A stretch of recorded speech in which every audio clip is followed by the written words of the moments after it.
Assalamualaikum warahmatullahi wabarakatuh. Perkenalkan, nama saya Angga Ramadhani, NIM 2012 01748, Prodi Pendidikan Agama Islam, Fakultas Tarbiyah dan Keguruan. Di sini saya akan membuat video untuk tujuan untuk memenuhi tugas mata kuliah saya, yaitu Ushul Fiqh, dengan dosen pengampu Ibu Rina Juliana MPDI, dengan judul Kajian Al-Quran sebagai Sumber Hukum Islam. Al-Quran secara bahasa berarti qoro'ah, yaqra'u, qira'atan, Qur'anan, yang berarti mengumpulkan atau menghimpun. Qira'ah berarti mengumpulkan atau menghimpun kata-kata maupun kalimat yang telah tersusun rapi dalam satu kalimat. Terdapat firman Allah dalam surah Al-Qiyamah ayat 17-18 yang berbunyi, Inna alaina jam'ahu wa qur'ana Fa'idha qara'nahu fattabi Qur'ana, yang artinya sesungguhnya telah kami kumpulkan di dadamu untuk membacakannya, dan apabila kami telah selesai membacakannya, lalu ikutilah bacaannya. Menurut Ahmad van Dever, pendekatan Al-Quran ada 3 tahapan, yaitu 1. Memahami Al-Quran dengan cara membacanya maupun mendengarkannya. Yang kedua, memahami pesan-pesan yang terdapat di dalam Al-Quran dengan cara menghayati, lalu mengkaji pesan-pesan ayat-ayat Al-Quran tersebut. Yang ketiga yaitu menerapkan pesan-pesan yang terkandung dalam Al-Quran dalam kehidupan kita, maupun secara pribadi maupun dengan berhubungan dengan masyarakat lain.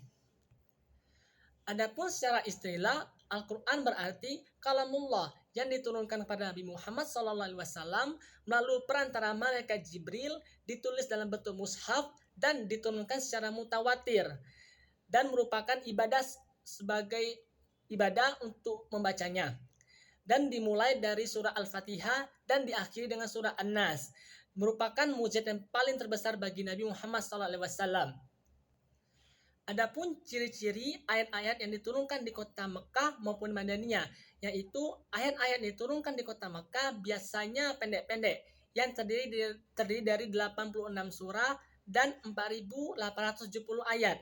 Sedangkan ayat-ayat yang diturunkan di kota Madaniyah yaitu 28 surah dan 1.456 ayat.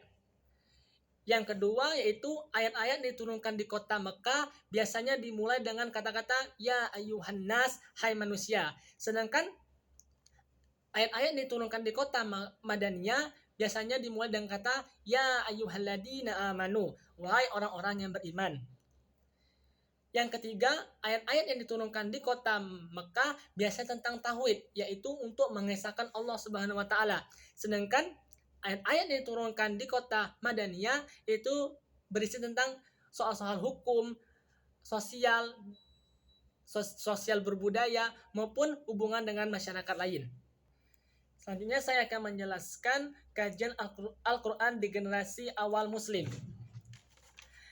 Pada zaman Rasulullah hingga pada zaman Abu Bakar As-Siddiq dan Umar bin Khattab, naskah-naskah yang telah ditulis oleh para sahabat yang ditugaskan oleh Rasulullah itu dikumpulkan lalu disimpan. Nah, pada masa inilah Al-Quran itu masih bersifat secara lisan.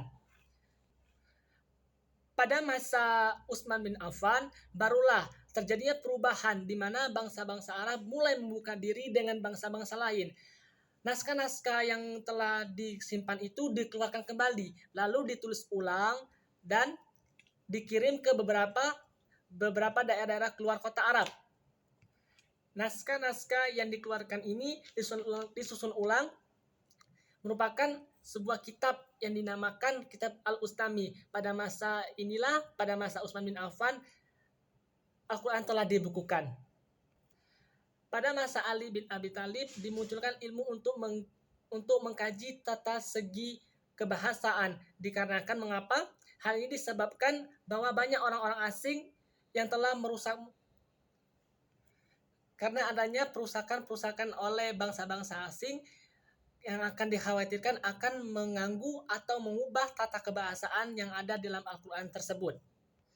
Selanjutnya ada 4 metode penting yang terdapat dalam Al-Quran, yaitu adalah metode tahlili, metode ijmali, metode muqarin, dan metode maudu. Yaitu adalah metode tahlili, yaitu adalah mengkaji tentang Al-Quran, isi-isi Al-Quran tersebut, berusaha menjelaskan kandung-kandungan ayat-ayat Al-Quran dari berbagai seginya dengan memperhatikan ayat-ayat Al-Quran dari berbagai seginya dengan memiliki aspek-aspek yang sangat luas dan menyeluruh. Di dalam melakukan penafsiran harus memberikan perhatian segala aspek yang telah disepakati oleh para musafir. Selanjutnya metode ijmali itu secara global dengan cara menafsirkan Al-Quran secara global dengan menggunakan metode garis besar. Yang ketiga adalah metode muqarin atau perbandingan, ya dengan cara membandingkan ayat satu dengan ayat lainnya, membandingkan Al-Quran dengan hadis, dan membandingkan pendapat musafir satu dengan pendapat musafir kedua. Dan yang keempat adalah metode tematik atau maudu, yaitu adalah membahas secara menyeluruh dan memperkenalkan maksud-maksud dan tujuan-tujuan yang terdapat dalam Al-Quran tersebut. Baiklah, hanya itu dapat saya sampaikan. Saya akhiri. Wassalamualaikum warahmatullahi wabarakatuh.